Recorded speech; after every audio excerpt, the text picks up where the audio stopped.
ศกรรมคืนคดีฆาตกรรมหญิงวัย76 ปีอยู่ที่บ้านเวียงคำเมืองปากกระดิ่งแขวงบุรีรัมย์ไซ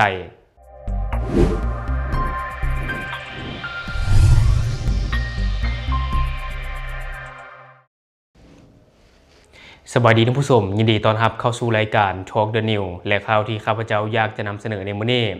ก็คือเจ้าหน้าที่ตำรวจแขวงบุรีรัมย์ไซได้นำผู้กระทำผิดมาทศกรรมคืนคดีฆาตกรรมหญิงวัย76 ปีอยู่ที่บ้านเวียงคำเมืองปากกระดิ่งแขวงบุรีรัมย์ไซโดยในของข่าวข้าพเจ้านำมาจากเพจป้องกันความสงบแขวงบุรีรัมย์ไซในตอนเช้าวันที่27มีนาคม2026นี้เจ้าหน้าที่แผนกสืบสวนสอบสวนห้องตำรวจปกส.แขวงบุรีรัมย์ไซได้สมทบกับเจ้าหน้าที่แผนกตำรวจกองบัญชาการปกส.เมืองปากกระดิ่งลงโทษกรรมคืนคดีฆาตกรรมแม่เฒ่าบัวจันทร์อยู่บ้านเวียงคำเมืองปากกระดิ่งแขวงบุรีรัมย์ไซนำพาโดยท่านพันโทบุญอินทิราชรองหัวหน้าห้องตำรวจปกส.แขวงมีท่านพันโทคำไผ่แสนสมบัติรองหัวหน้ากองบัญชาการปกส.เมืองปากกระดิ่งมีคณะแผนกสืบสวนสอบสวนพร้อมด้วยคณะพนักงานหน่วยงานคดีอาญาเศรษฐกิจปกส.เมืองอำนาจการปกครองบ้านนายบ้านกำลังปกส.บ้านตลอดหอนักศึกษาที่ลงฝึกหัดเข้าร่วมเจ้าหน้าที่หน่วยงานคดีอาญาเศรษฐกิจปกส.เมืองปากกระดิ่งได้ให้รู้ว่าเวลาประมาณ 19 โมงของวันที่ 12 มีนาคม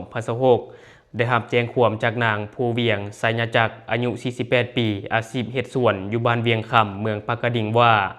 มีคนหายบ่ทราบชื่อและจำนวนได้ลงมือฆาตกรรมแม่ของผู้เกี่ยวอยู่เฮือนจนเสียชีวิตแล้วเอาทรัพย์สินหนีไปจากนั้นทางเจ้าหน้าที่วิสาสะเพาะของพวกเขาจึงได้หิบห้อนลงกวดกาสถานที่เกิดเหตุเห็นว่ามีมูลความจริงแท้จึงได้ประสานสมทบกับเจ้าหน้าที่วิสาสะเพาะแผนกนิติวิทยาและพนักงานแผนกสืบสวนสอบสวนห้องตำรวจปกส.แขวงบุรีรัมย์ไซและภาคส่วนที่เกี่ยวข้องเข้าร่วมการชันสูตรสถานที่เกิดเหตุผ่านการชันสูตรซากศพจึงรู้ว่าผู้เสียชีวิตชื่อแม่เฒ่าบัวจันทร์ไสยจักรอายุ 76 ปีอาชีพเฮ็ดนาอยู่บ้านเวียงคำเมืองปากกระดิ่งแขวงบุรีรัมย์ไซเสียชีวิตอยู่เฮือนของผู้เกี่ยวเองการชันสูตรซากศพพบร่องรอยบาดแผลอยู่บริเวณหน้าผากจำนวน2แผลซึ่งมีความกว้าง3 เซนติเมตรซึ่งสงสัยกระทบด้วยวัตถุแข็งเฮ็ดให้เสียชีวิตจากนั้นเจ้าหน้าที่วิสาสะเพาะจึงได้สมทบกับเจ้าหน้าที่ปกส.กลุ่มบ้านกองก่อสร้างหลักฐานประจำเขตลงติดตามและขึ้นบัญชีเป้าหมายสงสัยในพื้นที่ทั้งหมดจำนวน7เป้าหมายแล้วได้คัดจรเป้าหมายต้นต่อและเป้าหมายสำรองเพื่อสร้างแผนกวดกาชันสูตรเป้าหมายระแวงสงสัยตามหลักวิสาสะเพาะตกฮอดวันที่24มีนาคม 2026จึงสามารถกักตัวเป้าหมายลงมือก่อเหตุฆาตกรรมได้ซื้อเท้าอำคาสอวงศาหรือเท้าน้อยมาดำเนินคดีตามกฎหมายผ่านการสืบสวนสอบสวนเอาคำให้การเบื้องต้นเท้าอำคาหรือเท้าน้อยได้ให้การรับสารภาพว่าในวันที่11มีนาคม 2026เวลา 21 โมงตนได้ย่างผ่านเฮือนแม่เฒ่าบัวจันทร์ผู้เสียชีวิตตอนไปลิ้นน้ำเท้าสีวอนอยู่บ้านเดียวกันเวลานั้นได้แนมเห็นแม่เฒ่าบัวจันทร์อยู่เฮือนคนเดียวพอไปฮอดเฮือนเท้าสีวอนก็ได้นั่งลิ้นกับผู้เกี่ยวประมาณ 8-9 นาทีเท้าสีวอนถามตนว่ามียาบ้าบ่ตนตอบว่าบ่มีแล้วตนก็ถามผู้เกี่ยวว่ามีเงินบ่ถ้ามีจะย่างไปซื้อยาบ้านำเท้าอารุณผู้เกี่ยวตอบว่าบ่มีแล้วตนจึงได้ย่างกลับมาทางเก่าพอฮอดบริเวณเฮือนของแม่เฒ่าบัวจันทร์ก็คิดได้ว่าผู้เกี่ยวแม่นอยู่เฮือนเพียงคนเดียวตลอดมาจึงมีแนวคิดอยากได้เงินไปซื้อยาบ้ามาเสพจากนั้นจึงได้ย่างลอดผ้าแยงสีฟ้าทางหลังเฮือนติดแขนทางอย่างเข้าไปส่องปองเยี่ยมข้างบ่อนนอนที่ผู้เกี่ยวไขไว้แล้วสังเกตเบิ่งเวลานั้นเห็นแม่เฒ่าบัวจันทร์นุ่งเสื้อสีเหลืองแขนยาวนุ่งทรงขากลางบ่จื้อซี่นั่งตั้งน้อยปิ่นหน้าใส่เตาไฟจากนั้นแม่เฒ่าบัวจันทร์ก็ย่างไปนั่งตั้งอย่างใกล้เตียงนอนหันหลังใส่เตาไฟปิ่นหน้าใส่ทางอย่างตนจึงค่อยๆย่างไปทางห้องน้ำและคอไก่แล้วจับเอาไม้ค้อนกลมบริเวณดังกล่าวความใหญ่ของไม้ค้อนประมาณดามพาและยาวประมาณ50 เซนติเมตรแล้วค่อยๆไขประตูฝากระเตะทางหลังเฮือนบอนดังไฟที่บ่ได้ล็อกก่อนย่างเข้าไปทางหลังของแม่เฒ่าบัวจันทร์ที่กำลังจะเคี้ยวหมากอยู่แล้วได้ใช้ไม้ค้อนดังกล่าวตีใส่งอนผู้เกี่ยวจำนวน1 บาทเฮ็ดให้ผู้เกี่ยวเสและลุกขึ้นพร้อมร้องว่าโอยตนก็ได้ตีซ้ำใส่บนเก่าเป็นครั้งที่2ผู้เกี่ยวยืนเสไปมาและจะเหลียวมาเบิ่งหน้าตนจึงได้ฟาดใส่หน้าผากของผู้เกี่ยว1 บาทเฮ็ดให้ผู้เกี่ยวล้มทั้งยืนคว่ำหน้าใส่พื้นเฮือน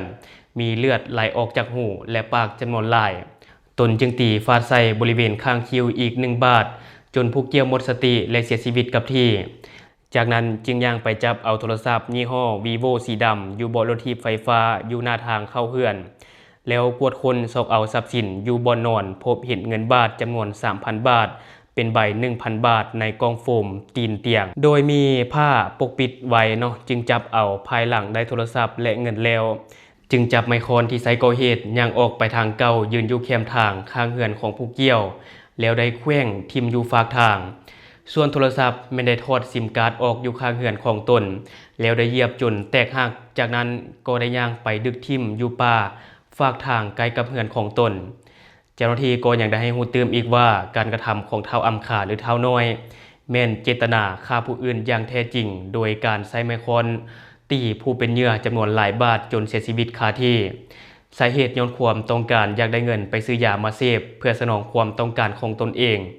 การกระทำดังกล่าวแม้นได้สร้างความเสียหายทางด้านชีวิตและทรัพย์สินผู้อื่นซึ่งแต่ตรงถึงระเบียบกฎหมายเฮ็ดให้สังคมบ่มีความสงบและบ่มีความเป็นระเบียบเรียบร้อยผิดต่อประมวลกฎหมายอาญาฉบับปรับปรุงปี 2017 มาตรา 118 มาตรา 320 ในข้อหาฆาตกรรมและเสพยาเสพติดนอกจากนั้นระยะผ่านมาทางครอบครัวเคยนำตัวผู้เกี่ยวไปฝากดัดสร้างมาแล้ว3 ครั้งผู้เกี่ยวแม้นมีสติสัมปชัญญะสมบูรณ์ดีและมีอายุเกษียณครบถ้วนทางอาญาฉะนั้นทางเจ้าหน้าที่วิสาสะเฉพาะจึงได้จับตัวผู้เกี่ยวไว้เพื่อสืบสวนสอบสวนขยายผลและดำเนินคดีตามระเบียบกฎหมายต่อไปและที่ผ่านไปก็จะเป็นเงินในข่าวเนาะซึ่งว่าข่าวนี้ก็น่าจะเป็นอุทาหรณ์ให้กับหลายๆคนที่ว่าปล่อยให้พ่อเฒ่าแม่เฒ่าอยู่เฮือนคนเดียวเนาะอยู่เฝ้าเฮือนคนเดียวเพราะว่าในทุกวันนี้อาจจะมีคนที่ติดตามเฮาอยู่ก็เป็นไปได้จะได้กระตามในเรื่องของทรัพย์สินต่างๆก็ยังให้เก็บไว้ที่ปลอดภัยเพราะว่าข่าวนี้ตามที่ผู้ก่อเหตุให้การรับสารภาพกับเจ้าหน้าที่ก็คือว่าผู้ก่อเหตุนี่อยากเสพยาแต่ว่าบ่มีเงินเนาะแต่บ่มีเงินที่จะไปซื้อก็เลยมีความคิดถึงแม่เฒ่าบัวจันทร์เนาะที่ว่าอยู่เฮือนคนเดียวผู้เกี่ยวเลยมีความคิดที่อยากจะเข้าไปปล้นโดยการบุกเข้าไปทำลายแม่เฒ่าบัวจันทร์จนเสียชีวิตคาที่หลังจากนั้นก็ได้ไปค้นเอาทรัพย์สินต่างๆเพื่อที่จะไปซื้อยามาเสพเนาะเพื่อความต้องการของตัวเองอันนี้เป็นข่าวที่มันเกิดขึ้นตลอดเนาะในเรื่องของยาเสพติดว่าจะเป็นการปล้นจี้ชิงทรัพย์ต่างๆมันเป็นปรากฏการณ์ย่อท้อของสังคมที่แก้ไขยากถ้าว่าจะปรับให้มันหมดนี่มันคงเป็นไปได้ยากแหละครับพระเจ้าคิดว่าแต่ถ้าหากว่า